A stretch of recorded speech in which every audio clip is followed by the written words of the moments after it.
सत श्री अकाल, नमस्कार, अस्सलाम वालेकुम मेरे दोस्तों। बहुत दिनों बाद आ रहा हूँ आपका वीडियो लेके। मैं कैसे हैं मेरे दोस्तों, मेरे बब्बर शेरो। मैं एक वीडियो लेके आ रहा हूँ आपके लिए। बहुत नॉलेज की बातें हैं जो वीआरवी का काम सीखना चाहते हैं, वीआरवी की इंस्टॉलेशन की आपको बस नॉलेज नहीं है, वो उसकी गाइडेंस के लिए लेके आओ। उसमें आप कैसे कैसे काम कर सकते हैं, कैसे आपको सेफ्टी लेके चलना है, वो वाली मैं वीडियो मैं आपके साथ में लेके आ रहा हूँ। मेरे एक सब्सक्राइबर ने मुझे कांटेक्ट किया, तो उन्होंने एक वीडियो उन्होंने वीडियो के लिए बताया था कि सर आप मेरे साथ वीडियो बना सकते हैं। मैंने उनसे कांटेक्ट किया था कि आप मेरे साथ एक वीडियो शूट कर सकते हैं, क्योंकि हमारे जो इंजीनियर्स है जो वीआरवी का काम नहीं आता वो सीखना चाहते हैं। जब आपको कोई साइड मिलती है तो आपको क्या क्या चीज़ें की नॉलेज होनी चाहिए, क्या क्या अच्छी गाइडेंस होनी चाहिए, क्या क्या आपको सेफ्टी लेके चलना है, वो चीज़ों के लिए मैंने उनसे पूछा। उन्होंने कहा ठीक है आप आ जाइए। मुझे उनसे कांटेक्ट उनके पास गया और उनके साथ जाके एक वीडियो बनाऊंगा, एक ऐसी वीडियो बनाऊंगा जो आपको बहुत पसंद आएगी। और मेन ये अभी जो वीडियो से मेरी जो वीडियो है ये पाइपिंग की गाइडेंस के ऊपर वीडियो है कि कैसे एक यूनिट के साथ हम 7 से 8 इंडोर कैसे कनेक्ट करते हैं और वो एक पाइप के साथ कैसे कनेक्ट होता है, उसमें क्या क्या चीज़ लगती है, क्या क्या पार्ट्स लगते हैं, जिससे हमारी कूलिंग की जो कैपेसिटी होती है, गैस सर्कुलेट होती है, डिवाइड होती है दूसरे यूनिट के लिए। ये बीआरवी एक ऐसी एक यूनिट है जिसके आपको कॉमनली अगर आपको कुछ सेफ्टी रिपेयरिंग के बारे में आपको कुछ चीज़ की नॉलेज हो तो आपके पास काफ़ी अच्छी कमाई भी हो सकती है। अगर आपको बीआरवी की पूरी नॉलेज होगी और नॉलेज आएगी, अगर आप जॉब भी करना चाहेंगे तो आपकी जॉब में आपकी सैलरी 35 से 40 हज़ार रुपये आराम से हो जाएगी, अगर आपको नॉलेज होनी चाहिए। ये वीडियो थी मेरे व्हाट्सअप में मुझे कांटेक्ट कर रहे थे वीआरवी के बारे में, आप कुछ नॉलेज बताएं, तो मैं एक वीडियो लेके आया हूँ। मिस्टर आलिम हैं मेरे दोस्त, फ्रेंड सर्कल में जो ब्लॉक में मेरे साथ रहते हैं, साथ जुड़े थे, व्हाट्सअप में साथ जुड़े थे, तो उनसे साथ मिलकर मैं एक वीडियो बना रहा हूँ। जो वीडियो में अगर कोई कमी पेशी होगी मुझे कमेंट से बताएं। प्लीज़ मेरे चैनल को अगर जिसने आपने सब्सक्राइब नहीं किया प्लीज़ मेरे चैनल को सब्सक्राइब कर लें। अभी ये पाइपिंग की है जो इंस्टॉलेशन और रिपेयरिंग की चीज़ें वीआरवी की मैं लेके आ रहा हूँ उनके साथ, और क्या इनके साथ बैठ के एक वीडियो बनाऊँगा। पहले इनके घर चलते हैं और इनके साथ ही हम एक साइड पे जाएंगे और साइड में आपको पूरी डायग्राम के साथ पूरी नॉलेज से बताएंगे कि हमें इसकी वायरिंग कैसे करनी है और इसकी ये पाइप्स है कैसे चलेंगे। तो चलते हैं दोस्तों। हमारे पास दिल्ली में एक साइट चल रही है, तो उस पर आप पहले उनके घर जाके उनसे घर से मिलेंगे और उनके साथ ही हम आगे चलेंगे। ठीक है दोस्तों, अपना ख्याल रखना, ये वीडियो मेरी पूरी देखना।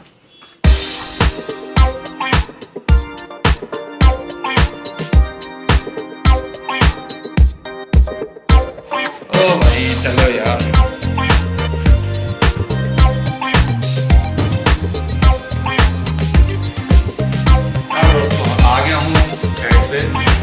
घर जा रहा हूँ तो जाता हूँ, बात करते हैं, मिलते हैं, बात क्या क्या बातें पूछूंगा आपके बारे में।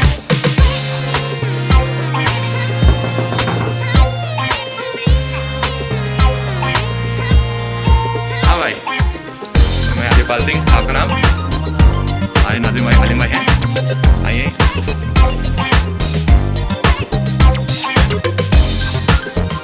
और भाई ये रवि है मेरे दोस्त, ये हमारे शंभुनाथ, ये हमारे आलिम भाई और भाई सिंह साहब। और कैसे है दोस्तों? बढ़िया बढ़िया। आज क्या बना रहे हो? आज हम आपको बिरयानी खिलाते हैं दोस्तों। मेरे आलिम भाई हैं, ये हम आज बिरयानी बना रहे हैं, मैं इनके साथ आया हूँ, आपको वीडियो बना रहा हूँ ना आपके लिए, अपनी वीआरवी की नॉलेज के लिए। तो यही आपको पूरी डिटेल बताएंगे। अभी ये खाना बना रहे हैं, अब खाना खा के हम अब साइड पे सीधा जाएंगे और आपको पूरी नॉलेज की डिटेल बताएंगे। ये पूरे हमारे आलिम भाई, इनको पूरी नॉलेज है इसी की वीआरवी की। तो अब खाना पहले पेट पूजा फिर काम दूजा, पहले पेट पूजा कर लेते हैं।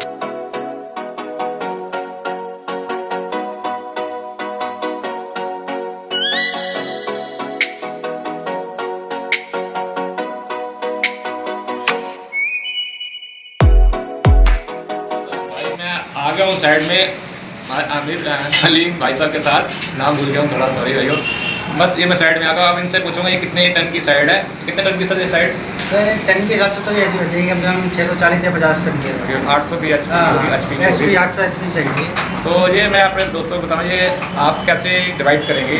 40 टन जो होता है 800 एचपी होता है, कैसे इसको डिवाइड करेंगे? इसमें अलग अलग हेडर डलॉपे होते हैं हमारे, अलग अलग मतलब मशीनें होती हैं, अलग अलग हेडर में अलग अलग शाखाओं में कनेक्ट कर देती है। ऐसे तो मैं आपको ड्राइंग में समझा देता हूँ एक बार।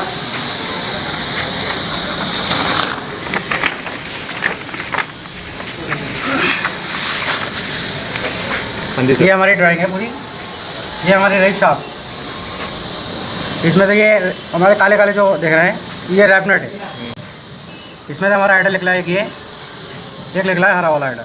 हरा वाला हेडर जो है वो चला मतलब मैं ये पूछना चाहता हूँ, जो हमारा एक पाइप आ रहा होगा, जैसे एक आउटडोर का एक पाइप होता है जी जी, तो एक आउटडोर के पाइप के अंदर हम कितने यूनिट कनेक्ट कर सकते हैं VRV में?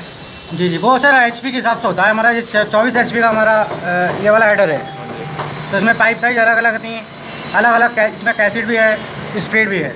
ये हमारा कैसेट जो है, ये हमारा कैसेट जो है वो 3.3 TR का है, और ये हमारा स्प्रेड जो है ये 1 टन का है। ऐसे इसमें हाफ क्वार्टर पाइप डलेगी, इसमें 5/8 डलेगी। ऐसे हमारे इसमें भी यही हाल है, इसमें भी यही सब। मगर मैं कॉमन रूम में यही सीधा यही सवाल है, अगर एक पाइप है 12.5 टन के अंदर, आप पर समय आपको बता रहा हूँ 12.5 टन में हम कितने यूनिट लगा सकते हैं एक इसी में? 12 टन में 12 ही डलेंगे आपके, अगर 1-1 टन की लगाना चाहते हैं तो।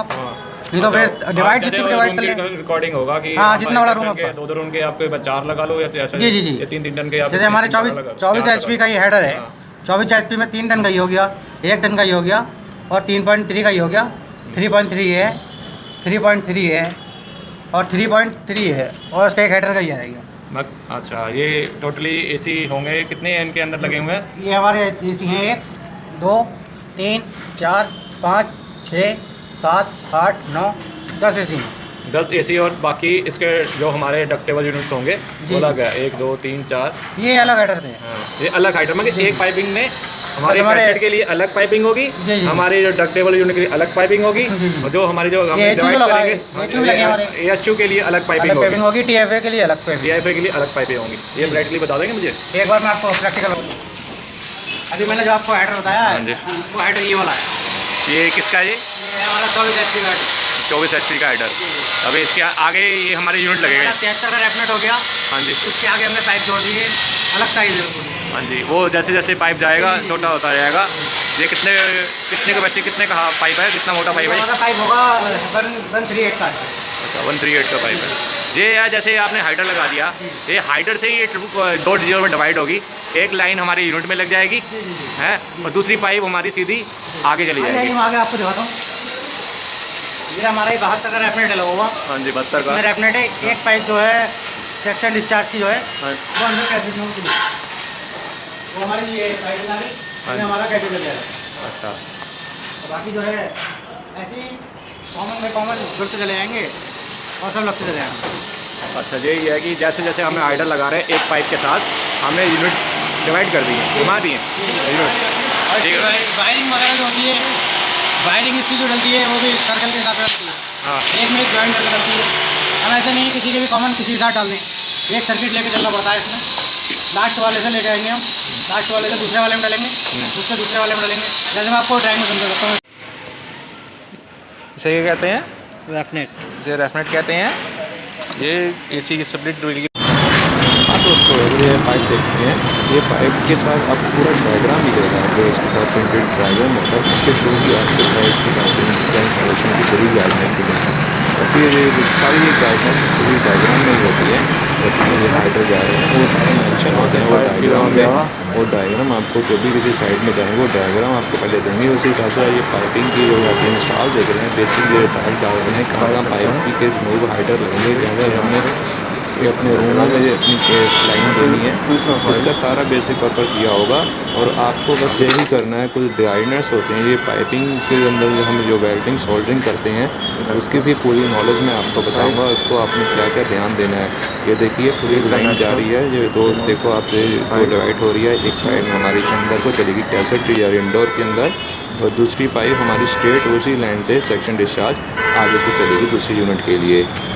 इसका आपको बस ध्यान देना है, ये हाइडर का यही काम होता है।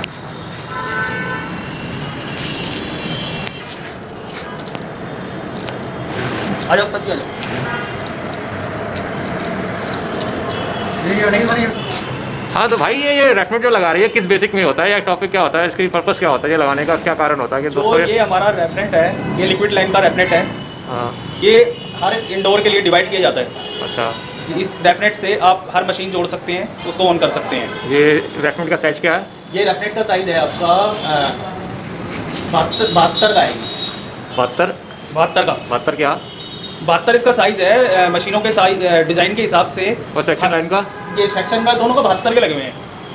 अच्छा, ये मतलब कि इससे आप कनेक्ट करेंगे ये पाइप जो हमारे जो इंडोर में जा रही है सप्लाई, जैसे आपने ये कनेक्ट किया यहाँ से पीछे घूम के सीधी कैसेट में कनेक्ट हो जाएगी। ये कैसेट में लग गई। हाँ, अभी हमारा कैसेट बाकी है, अभी उतरवाए हैं हमने।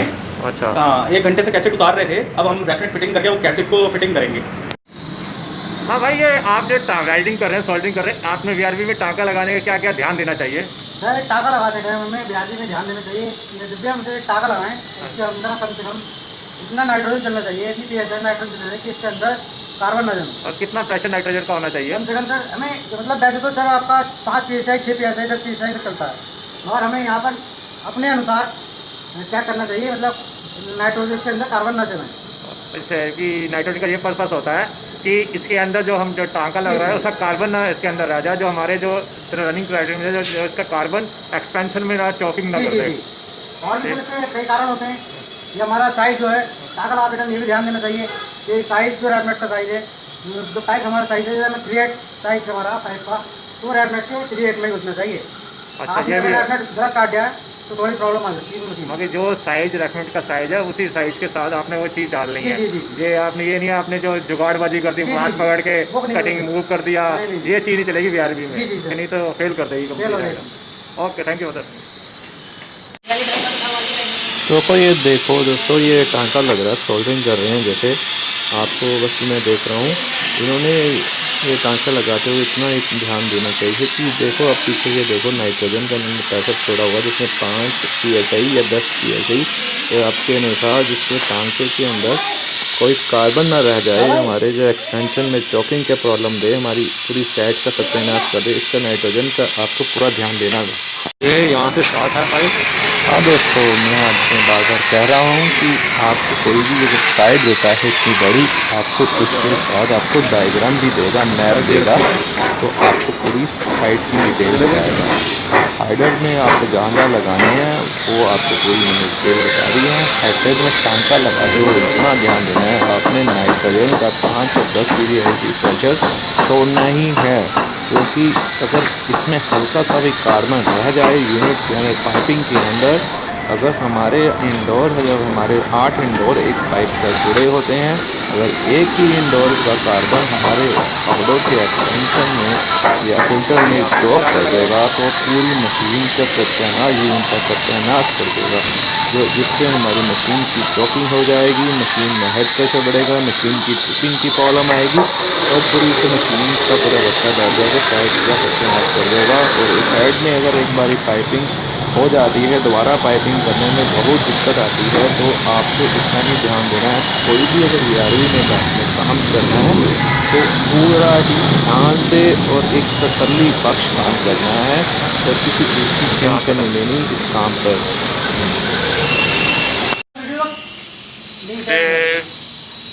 जैसे ये जगह रेफनेट देखिए कनेक्ट कर दिए, ये लिक्विड में आगे चलेगी, एक पाइप से सीधा एक हमारे अंदर को चलेगी, एक सीधी होकर घूम के इधर को चलेगी, एक आगे चलेगी। ये इसमें यही होता है वीआरवी में हमारे वाई का रेफनेट का।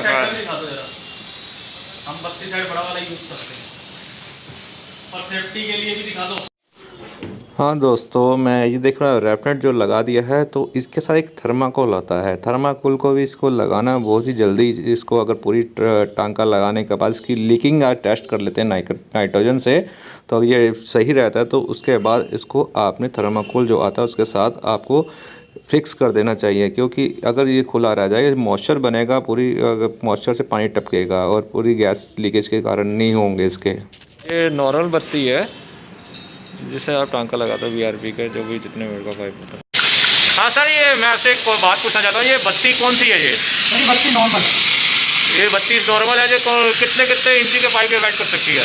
सर ये आ रहा होगा 118, 112 और 158, 78, 68, 58, हाफ, 48, मगर जितना मोटा हो इससे टांका आराम से लग जाएगा। इसलिए स्पेशल बत्ती नहीं होनी चाहिए, क्योंकि बंदे कहते स्पेशल बत्ती होती है, ये नॉर्मल बत्ती से लग जाएगा। नॉर्मल बत्ती लग जाएगा। ये देखिए आप मलाई की तरह कंटिन्यू बत्ती, मलाई की तरह।